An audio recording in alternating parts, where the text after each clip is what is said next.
Começando aqui uma live com meu amigo Renan Vilela.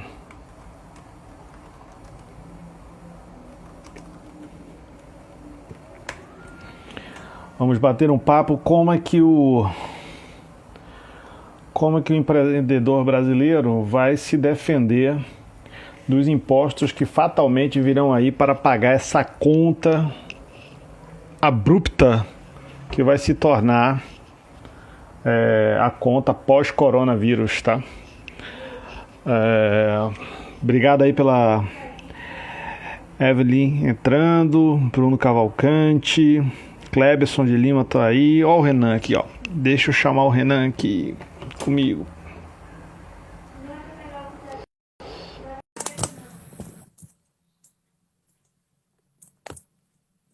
Esperando aqui o Renan entrar. Ô, mestre! Fala, Léo, tudo bem? Que alegria, meu amigo. A alegria toda minha, querido. Como é que vai aí essa vida de pai? Só Pois dando é, de... cara, tem 20 dias. Para falar a verdade, com esse negócio de coronavírus, registrei hoje à tarde, cara. Que Muito sensacional. bala. Parabéns. É, Parabéns, cara. É uma benção isso. É uma é, benção mesmo. sem dúvida, um momento especial, né? Porque a gente trabalha a vida inteira sonhando com uma família e quando a gente concretiza, assim, é o momento de dar valor mesmo, cara.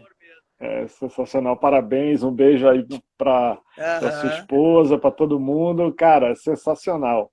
Deixa eu te E falar, eu eu tô sei que te tu tá com as trazendo tuas aqui. filhonas grandes também, né? Tu sabe bem Pô, o que é isso, tudo, né, cara? Aquilo ali é tudo pro cara, né? tudo. As minhas estão aqui já com 15, 16 anos, gigantes. Já estão mandando na casa. Você vai perceber isso daí depois. Demais, demais, cara, demais. Mas olha, deixa eu te falar. Eu vou falar um pouquinho quem é o Renan, né? O Renan é um cara que eu admiro a beça. Ele é CEO do Grupo Vilela. E eu queria que você falasse um pouco da Vilela, porque a Vilela eu sei que é a tua grande paixão, né? Tu Sem tem aí, dúvida. né? Tu tem um legado gigantesco na criação da Vilela, né? Fala um pouquinho quem é a Vilela, Sem cara. dúvida. Deixa eu contar então pro pessoal. A Vilela é uma história de um cara que fazia muita força, viu, para dar certo, cara. Isso que é o mais legal, né, cara? É um cara que não ganhou nada pronto, assim. A gente teve que batalhar mesmo, acreditar numa ideia e fazer alianças e compromissos, assim, honramos muito, Léo. Tu sabe que a gente é parceiro há muito tempo e a É, gente fez alianças assim eternas, a gente não negocia isso. E foi por causa disso, porque eu tive a sorte de ter um monte de gente talentosa do meu lado. A Vilela é um lugar que, se tu pudesse olhar a KPMG, Ernest Young ou a XP, queriam nossos vice-presidentes, nossos diretores, sem dúvida nenhuma. fatalmente, Eu tive muita fatalmente. sorte. Hoje assim, eu tenho muita honra de poder colaborar com você. Você sabe que todas as vezes que eu posso, eu colaboro É, diretamente, né? Porque sem a Vilela, dúvida. para mim, é um exemplo de excelência no que faz. Eu coloco como a top 5, eu acho que fatalmente você está entre as top 5 consultorias e Sem auditorias dúvida. do Brasil, isso daí disparado, né? E é por isso que eu venho aqui te fazer essas perguntas que eu tenho para fazer aqui acerca desse momento que a gente está passando, que, Uhum. assim, Renan, eu tenho visto muita coisa acontecer, mas eu tenho visto alguns movimentos mais federais do que estaduais. Uhum. E essa pergunta que me dá aqui, assim, foi estabelecida uma calamidade pública. Você que saca tanto Uhum. de tributo, né, de proteger o empresário Uhum. do tributo, né? Os caras fizeram lá estabeleceram calamidade pública, lockdown de todo mundo, mexeram no Uhum. negócio das pessoas. E me parece que a questão tributária foi deixada de lado, ou pelo menos pelos estados, Uhum. o federal. O federal até que deu uma apaziguada, meteu o imposto de renda para depois e tudo, mas e os estaduais? Né? Como é que É, você está vendo esse ambiente? eu quero dar uma opinião aqui, mas deixa eu criar uma base para esse raciocínio primeiro, tá, Léo? Tá bom. A gente sabe que a nossa federação, a ideia de federação é um pouco corrompida, né? Nós temos muita concentração em Brasília. Então, quando a gente fala de federal, eu estou falando de 65, quase 67% de Brasil, né? Então, o restante que cai em estado e município realmente é uma conta bem menor, né? Então, vamos ser justos sobre esse aspecto. Mas eles não têm feito muita coisa pelo empresariado, não vão se movimentar, porque a maioria dos estados importantes tem um endividamento muito importante. Então, eles têm pouco para fazer. Me parece que, sobre o primeiro aspecto, é isso. Não abriram mão de nada. A gente vai ver um futuro agora de arrecadação difícil, né? Não tem como tu ligar a televisão e a televisão te dizer que o comércio, a venda caiu 65% e o ICMS continuar atendendo a toda a folha de pagamento com esse número. Não tem receita. Então, posso dizer assim com toda tranquilidade que os próximos meses, após a reabertura, tu faz um cálculo assim, 100 dias de Covid e 100 dias pós-Covid de reabertura, tá? De readaptação completa, primeiro, todo mundo tentando se readaptar a essas normas que colocaram à disposição de suspensão de contrato de trabalho, de prorrogação e suspensão de tributos federais, nada do Estado, quase nada do município, né? E alguns até fechando, botando o pessoal para casa e tal, né? Que é lamentável. Mas eu acho sim que a gente vai ter aí um período de pelo menos 200 dias aí, quer dizer, esse ano está comprometido, né? A gente vai ter, assim, ano está comprometido não significa, Léo, deixa eu dizer uma coisa pro pessoal, ano estar comprometido não significa que tu não vai ter espaço nesses 100 dias de criatividade e oportunidade, tá? O ano está comprometido dentro da regra que se tinha antes. Existem outras novidades aí que a gente pode falar ao longo desse caminho aqui, desse tempo aqui, que vale muito a pena. Eu acho que surgiu essa crise, é uma crise de demanda, é uma crise de liquidez, é uma crise de um monte de coisa, só porém que é uma crise de aproximação. Então, alguns contratos se rompem, é oportunidade para novos contratos, né? Entendi. E assim, mas imagina só que eu tô lá, empreendedor, está chegando para mim meu ICMS em meio à crise de calamidade pública. Do ponto de vista de tributário, eu posso entrar com o quê? Com mandado de segurança? Posso brigar com os caras? O que eu posso fazer, né? Sem dúvida. A judicialização, ela é um caminho, tá? Mas eu creio, assim, que antes da judicialização, e, Léo, eu vou fazer o estudo de novo de ampliar um pouquinho o espectro para a gente poder trabalhar no conjunto, tá? Eu sei que a gente está enfrentando ICM, parcelamento de ICM, CPEM, irregularidade para poder trabalhar. Me parece que mandar de segurança para isso vai te dar essa prorrogação, esse direito de trabalhar, de te dar uma barrigada grande, que é isso que o pessoal que eu ouvi tem essa ferramenta sim para se fazer, tá? Agora, me parece que tem outras, Léo. Assim, quando a gente está trabalhando com um empresário, Léo, tem uma novidade muito interessante, que é a seguinte: tu olhar o paciente, vou lá para o Mandetta, como um todo, né? Então a gente vai olhar assim, renegociação de fornecedores e contratos. A hora de fazer é essa. Aí, lá no nosso banco, renegociação de fornecedores e contratos, refinanciamento daquele contrato, e eu compro a dívida dele. Quer dizer, tem lá um laço, começou a gerar capital de giro dentro da operação. Então, dentro do contrato que tu tinha, lá no contrato antigo, meu fornecedor de insumos, até capital de terceiros, né? Então, tem outra banda para se trabalhar. Eu tô dentro, tô ajudando o empresário a sobreviver. Aí depois a gente pode descer ali para um segundo nível, uma segunda categoria de débitos para se enfrentar, uma espécie de uma recuperação judicial branca. Estamos trabalhando por faixas, assim, como a recuperação judicial faz. A gente poderia fazer o seguinte, ó, olhar para os tributos vencidos e vincendos. Lato sensu. Vencido, 90 dias para pagar. Vou ter. e vamos para dentro do judiciário falar a mesma coisa para o estadual, para te atender. Uhum. Aliás, vencendo. Vencido. Uhum. Vencido, eu vou para essa norma nova aqui, que é a 13988, e vou pagar entrada reduzida, 70% de desconto, e vou para 12 anos para pagar. Então, eu tenho no federal, que tu estava dizendo, o federal trabalhou um pouco, o que ele ofereceu foi isso. Então, de uma maneira bastante positiva, que nós estamos colocando aqui, categórica, tu consegue enfrentar todos os problemas assim. Aí, quando eu vou para o tributário e busco a CPEM, certidão positiva com efeito negativa, eu começo a fazer jus ao dinheiro do governo, que ele colocou à disposição do banco. Então, eu tenho hoje dinheiro para emprestar para o cara. Ele não tem CPEM. O que o nosso banco está fazendo? O nosso banco está indo buscando a CPEM para ele, para poder emprestar para ele o dinheiro.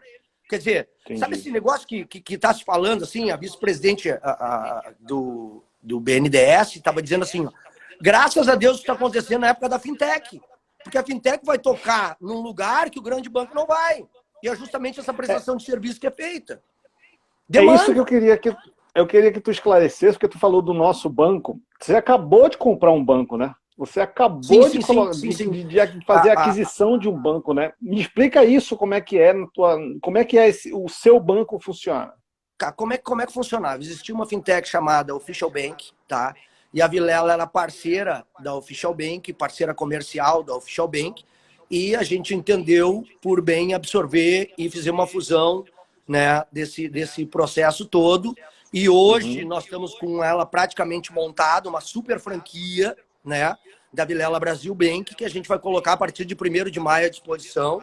Então, em cada recanto desse país vai ter uma super franquia nossa, que vai colocar conta, recebíveis, adiantamento de recebíveis, empréstimo, refinanciamento e o plano P, né, que é esse plano de recuperação tributária, econômica, financeira, para as empresas poderem funcionar. Então, esse pacotão que a crise está pedindo aí fora é exatamente o que a gente faz o dia inteiro. Tu sabe bem, né, Léo? A gente está muito preocupado com a condução do negócio, né, de cada pequeno, médio empreendedor.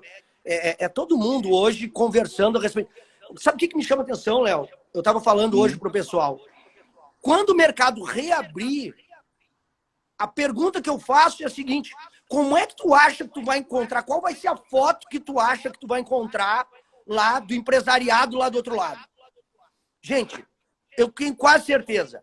Usem essas palavras aqui para falar que o mercado vai estar aberto. Sedento. Sedento. Ele, cara, não vendeu. Cara, quem não vende precisa de capital de giro. Deu para entender?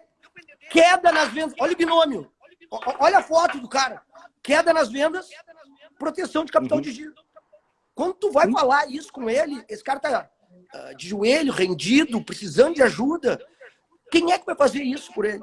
A gente precisa ter um plano de recuperação dessa empresa. E é isso que a gente está fazendo, Léo. Por isso que a gente comprou o banco. Sensacional. Cara, e me fala uma coisa.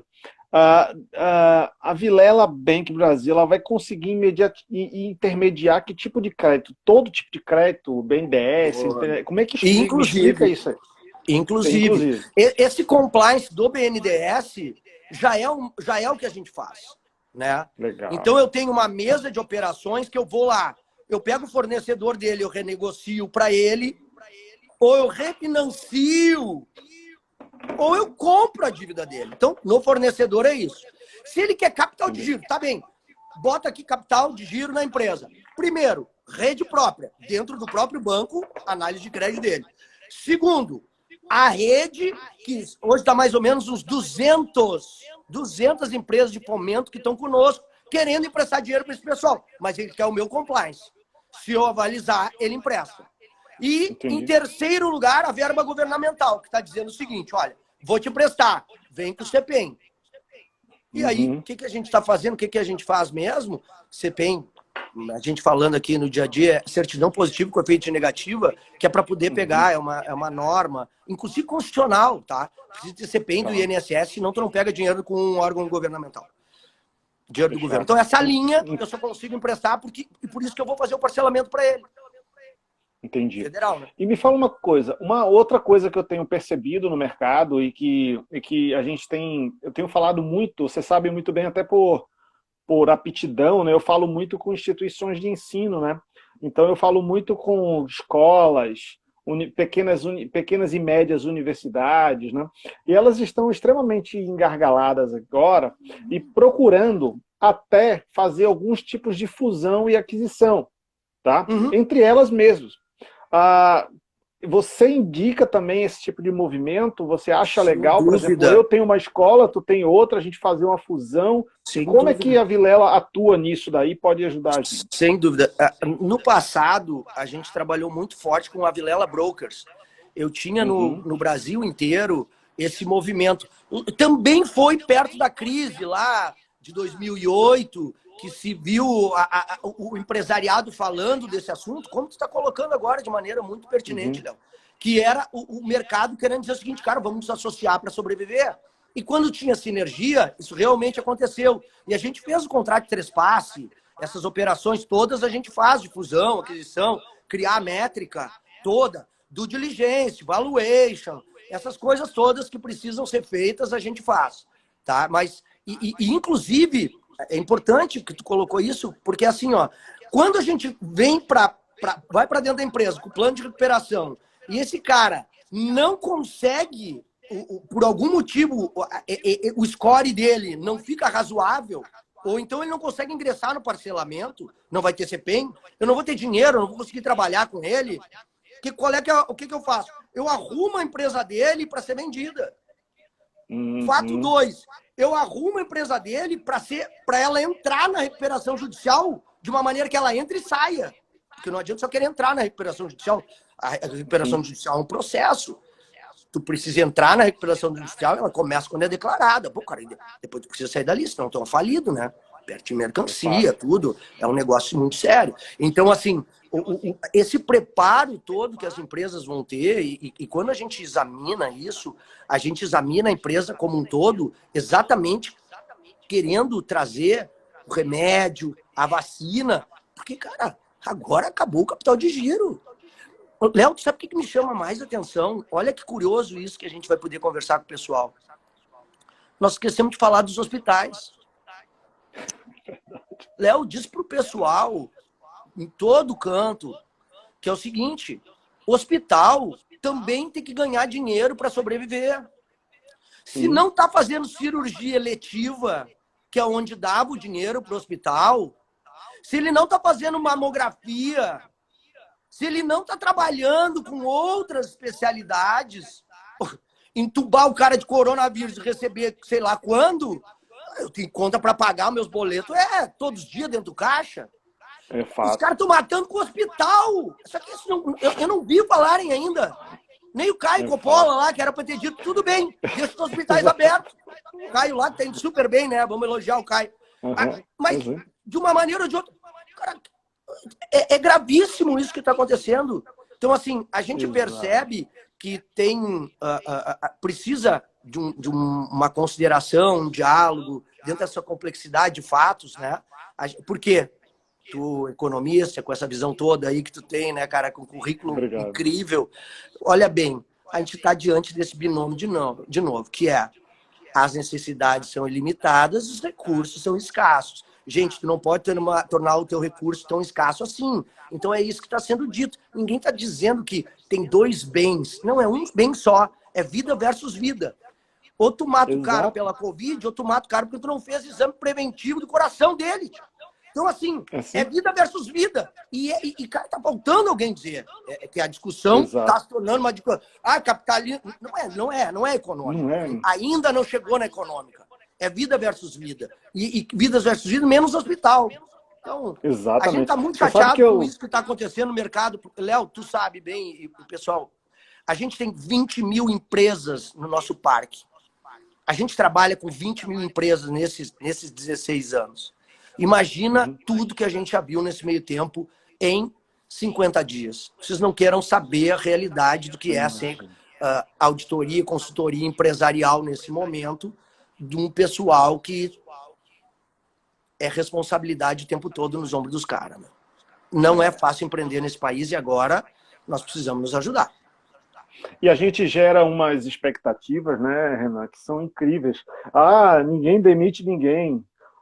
Isso daí é o fio da sobrevivência do cara, né? É o fio da sobrevivência do cara. Não vai ter como. Você sabe que eu, para montar o meu mindset acerca do que eu ia falar, se eu ia ser a favor de uma abertura do lockdown para um lockdown vertical, se eu ia ser horizontal ou vertical, eu li 3 artigos científicos, né?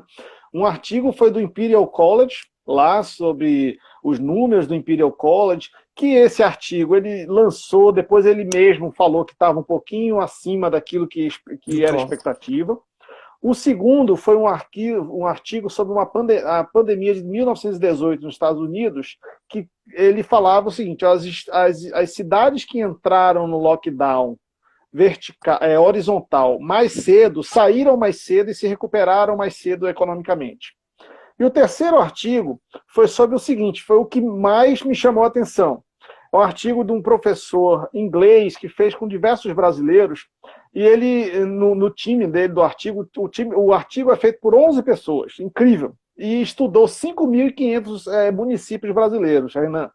E ele falou o seguinte: cada 1% de desemprego no Brasil geram 30 mil mortos por questões de saúde. Aí naquele momento eu disse assim, gente, então não existe briga de saúde com economia. É uma coisa, você tem que encaixar as coisas, né?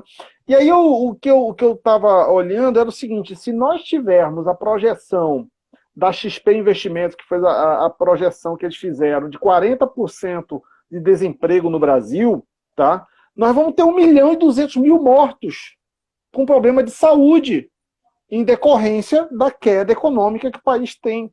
Então, assim, é muito pouco a gente falar que a gente precisa tomar conta do empresário. A gente precisa tomar conta de verdade. A gente tem que se estressar como você se estressa todos os dias. Como é que eu vou salvar uma empresa nova? Como é que eu vou ajudar o cara? Porque esse negócio que você fala que está tudo nos ombros dos caras é a maior realidade. E tem que ser agora essa grana, né? Porque daqui a mais 5, 6 meses o governo não vai conseguir rolar dívida. Ele não vai conseguir rolar dívida, Renan. Significa que ele vai ter que aumentar os juros dele. E esses juros que nós estamos vendo aqui, que agora está chegando em 3,6, 3,5, né? Esquece. Que todo mundo esquece, não vai ter, porque ele não vai ter como rolar a dívida dele. Hoje o Mansueto, né, que é o secretário do Tesouro, já falou que está com dificuldade de rolar a dívida. E olha, nós estamos indo agora, o FMI, Renan, ele estabeleceu projeções da dívida bruta pelo PIB, tá? A projeção do Brasil é 98% de dívida bruta pelo PIB em 2021, pelo FMI. O governo brasileiro diz que é 90%. Entende? Então, veja que loucura. Assim, a gente já está chegando num patamar que a gente está chegando na linha. Vamos ter um EBITDA de 1 ano. É um EBITDA de 1 ano desse negócio aí. Então, assim, trabalha 1 ano, ninguém recebendo nada, paga as contas. Exatamente. Vamos ter que produzir 1 ano para isso, explicando vamos assim ter que produzir, por menor. Porque é 1 trilhão. O cara está falando de 1 trilhão a mais na dívida da noite para o dia. Isso é tirar a gente como país de uma dívida de 4 tri para uma dívida de 5 tri. Você tem dúvida que o cara vai buscar esse dinheiro ou em imposto ou em mais dívida? Ele vai emitir papel de dívida e vai dizer para ele, agora eu te pago 10%, automaticamente a Selic faz automaticamente. Eu não vou citar nome, mas eu vi um empresário fazendo uma campanha muito bonita, tá? Mas era quase que utópica, né? A campanha bonita é o seguinte: gente, vamos pagar os boletos, né? Não sei se vocês viram essa campanha do cara, foi largamente divulgada. Vamos pagar, não vamos demitir e tal. Bom, é um empresário muito famoso. Aí eu tô vivendo a realidade aqui desse lado. O empresariado não quer demitir. O que não quer demitir ainda não entendeu a realidade que vem pela frente. Então, ele não está se antecipando. Ele sofre e é reativo. O empresário que já fez a leitura, já suspendeu e não volta. Então, pode... Aqui eu posso dizer que algumas grandes marcas aqui do sul do país já mandaram 75% do pessoal para casa com suspensão de contrato de trabalho e tu sabe que esse pessoal não volta. Quanto é que a economia reduziu? Quanto é que a minha venda reduziu? Só volta esse percentual. O outro percentual não volta. Então, assim, a grosso modo, faz uma linha. Assim como o Léo falou, olha, cada 1% dá 30 mil, e a gente está vendo essa realidade, que são em todas as patologias, a gente vai enfrentar isso, né? Não tem só uma patologia. A gente tem muita coisa para enfrentar. Então, assim, me parece, nesse momento, que tem um discurso que quer segurar, porque não vamos ser ingênuos, Léo. A gente sabe que quando não está servindo, quando o negócio não está funcionando para alguém. Então, assim, a primeira coisa que todo cara que aparece nos meios de comunicação falando não vamos politizar, que ele acabou de politizar antes. O movimento dele foi político, daí ele vem aqui e diz, não vamos politizar. Então, assim, a gente sabe o que está acontecendo. São várias frentes se chocando. Religiosas, meios de comunicação, político, sistema de governo, capitalismo. Então, a gente tem muita coisa em jogo, né?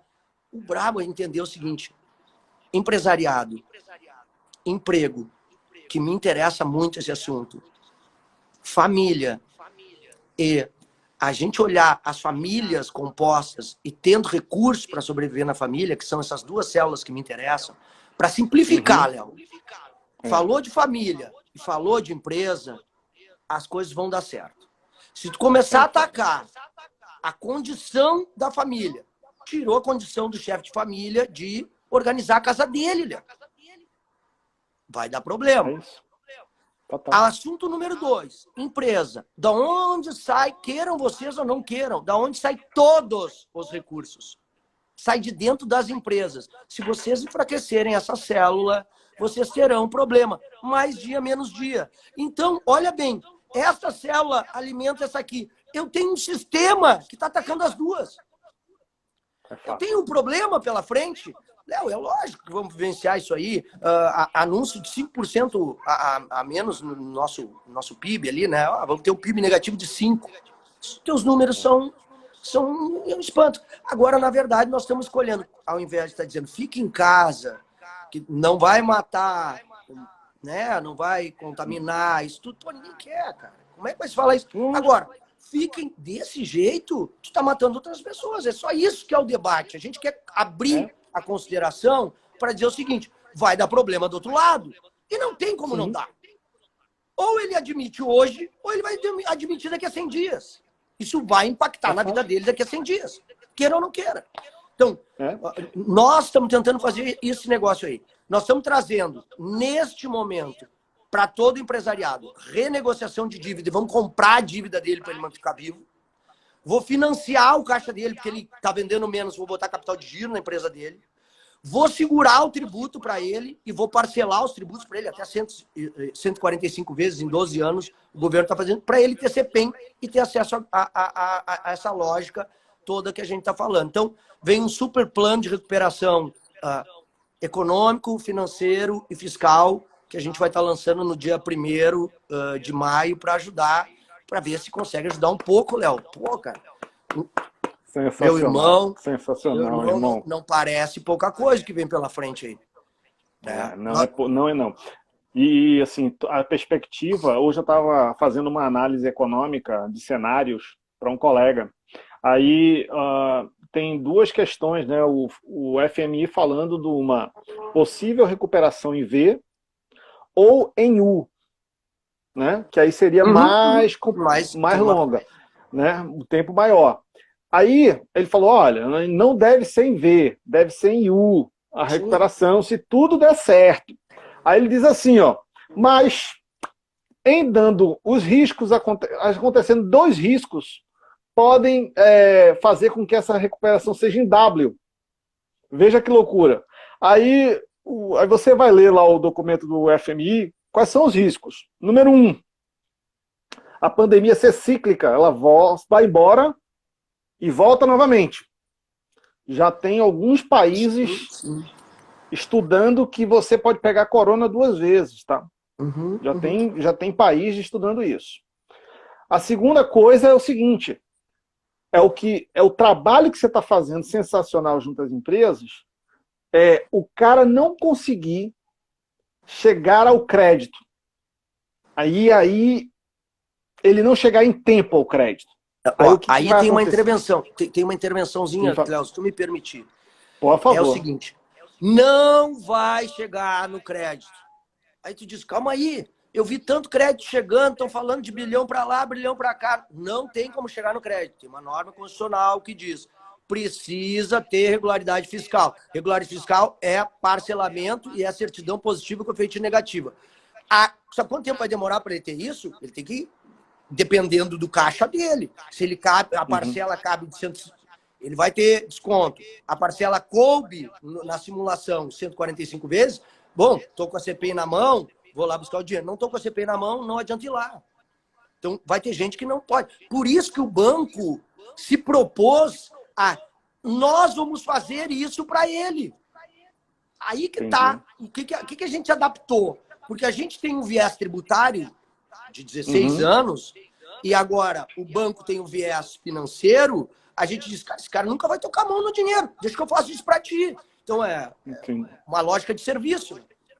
Entendi. Você conecta as coisas e consegue dar a rodovia para ele andar. Me parece que tem uma outra coisa importante que ele tem que procurar. Tu vê o seguinte, ó, eu tenho conta para pagar, fornecedor, contrato, lato sensu, tá? Tô tirando um pouquinho aqui a folha de pagamento pro lado. Aí eu tenho meus fornecedores. No momento que eu entro nessa renegociação com fornecedores e eu tenho um parceiro como a Vilela Brasil Bank, que ela se propõe a dizer o seguinte, eu vou negociar contigo. Se a negociação não for boa e o credor, nós tivermos uma relação boa de reciprocidade, eu compro essa dívida de ti. Quer dizer, ele não precisa ter o dinheiro do governo. Eu compro a dívida dele. Entendi. Entendeu? Aí eu pago o fornecedor dele e dou para ele em 3 vezes para ele me pagar. Então, eu preciso entender bem como é que ele formou essa operação. Não pode ter nenhuma ameaça comercial, os títulos têm que ser perfeitos, a operação tem que ser continuada, essa coisa toda tem que ser uma operação... entreguei, recebi, admito que existe. Não pode ter a gente comprar a dívida e depois, não, essa operação tem um problema comercial aqui, já denunciei isso e notifiquei, né? Então, a gente sobre esse aspecto. Então, na renegociação tem muito. Léo, só mais um comentário. Manda aí. Qual é o dinheiro mais barato que tem no mercado? Porque agora tem que se falar disso. Não estou vendendo, preciso de capital de giro. Qual é o dinheiro mais barato do mercado? O dinheiro mais barato do mercado é o da renegociação, Léo. É o dinheiro que está dentro de casa. Sem dúvida. Então, quando a gente falou renegociação e eu estou com esse produto na rua, testando ele, desde o início, já deve ter uns 30 dias, assim. Cara, o primeiro dia eu tive 17 contratos vendidos. Aí, o que sinalizou isso?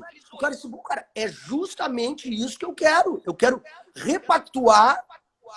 Eu não tenho mais o mesmo ambiente. Mudou o oxigênio dentro do aquário. Eu não tenho mais o mesmo ambiente. Está saturado e eu preciso negociar. Eu não tenho mais... Não estão me pagando, eu não vou te pagar. Não adianta dizer só isso. A gente tem que dizer mais. E tem uma característica na recuperação judicial que é muito interessante. Na recuperação judicial, a gente diz assim, ó, para quando a gente está fechando o negócio de recuperação judicial. O empresário poderia dizer, eu vou fazer a negociação. Sempre se diz o seguinte, tu não pode fazer a renegociação. Motivo técnico, tu é a face da empresa. A empresa pode negociar, a marca que é tu não pode, contrata alguém para fazer. Não pode tu, lá dentro do teu ambiente, tu fazer isso, tu quebra o clima de trabalho, os rituais de trabalho. Tem muita coisa dentro da empresa. Cara, qualquer um que ouça tu negociando, não tenho dinheiro para te pagar, vou te pagar em 10 vezes, ouviu no corredor, e tu sai para a rádio corredor e acabou a tua empresa. Então, assim, tecnicamente é oportuno tu usar um banco para fazer isso. Por isso que a Vilela Brasil Bank, a nossa fintech que nós estamos lançando agora dia 1º de maio, ela vai ser essa face para ele. e vai dar um seguro para ele dentro da operação. Se a renegociação não for certa e ela for boa, nós, avaliando caso a caso, eu compro a negociação de título, me paguem 3 vezes, 4 vezes, financio para ele a operação. Sensacional. Renan, queria tuas considerações finais aí. Me fala um pouquinho, dia 1º de maio começa, e quando é que chega em Recife? Me fala aí quando é que chega por aqui, para eu já espalhar para todo mundo aqui, fazer um baita num evento aqui com a gente. Você sabe que eu gosto de trazer você para os eventos aqui. Você sempre dá umas aulas sensacionais aqui pra gente. É muito bom estar junto. O Léo sempre nos coloca lá, cara. Sempre tem cara fera no meio lá e a gente gosta muito de aprender com aquele time todo lá que tu coloca. Deixa eu dizer uma coisa, Léo. O projeto todo, tá? Do banco, falando sob o ponto de vista comercial, a Vilela já tem hoje no Brasil 250 franquias, tá? Agora, a Vilela Bank, ela vai lançar uma franquia diferenciada. Tu imagina um hardware, assim, um note, tá? E o cara hoje, com toda essa comunicação que nós estamos vivenciando agora, esse home office, essa linguagem nova que o pessoal exercitou, que eu não vou precisar ensinar. Então, a franquia é um negócio para ele, que ele recebe em casa. Então, a gente vai multiplicar. A franquia, a gente até, os nossos franqueados, quando forem vender a franquia, que é uma franquia, vai ter um preço de entrada muito bom, tá? E a gente vai entregar quase que completamente o valor para quem vendeu, porque o nosso interesse não é a venda da franquia, né? O nosso interesse é multiplicar no Brasil. A gente já tem por base que vai ter mais ou menos 3.000 franquias no Brasil, tá? Em territórios distribuídos. Então, o cara vai ter aquele PIN, aquela identidade de ser uma agência, praticamente uma agência bancária, com conta oficial protegida, com cartão internacional, com maquininha de POS, com tudo mais, para poder andar e correr pelo Brasil afora com uma marca, além dos nossos serviços de plano de recuperação. Então, a gente está acreditando muito nesse projeto. E em Recife está chegando agora. Dia 1º de maio já vai estar andando por aí contigo aí também. Vai chegar aí para te ficar. Sensacional. Querido, um abraço grande para você. Obrigado por ter compartilhado aqui tanto conhecimento conosco. Um beijo na família. Um beijo no guri aí, hein? Pô, também, daqui a pouco tá mandando bola aí. Matheus tá na Mateuzinho. casa. Deixa eu agradecer assim, e contar para o pessoal que está assistindo o seguinte. O Léo é um grande amigo, é um cara de uma humildade. Vocês conhecem o currículo do Léo, então deixa eu contar uma coisa para vocês. O Léo sempre é apoiador de boas causas e ele é incansável. Assim, Léo, muito obrigado pela oportunidade de estar com o teu pessoal aqui e te dizer assim, conta comigo sempre, cara. Um abraço, cara. Tamo junto. Um grande abraço para você. Tchau, tchau.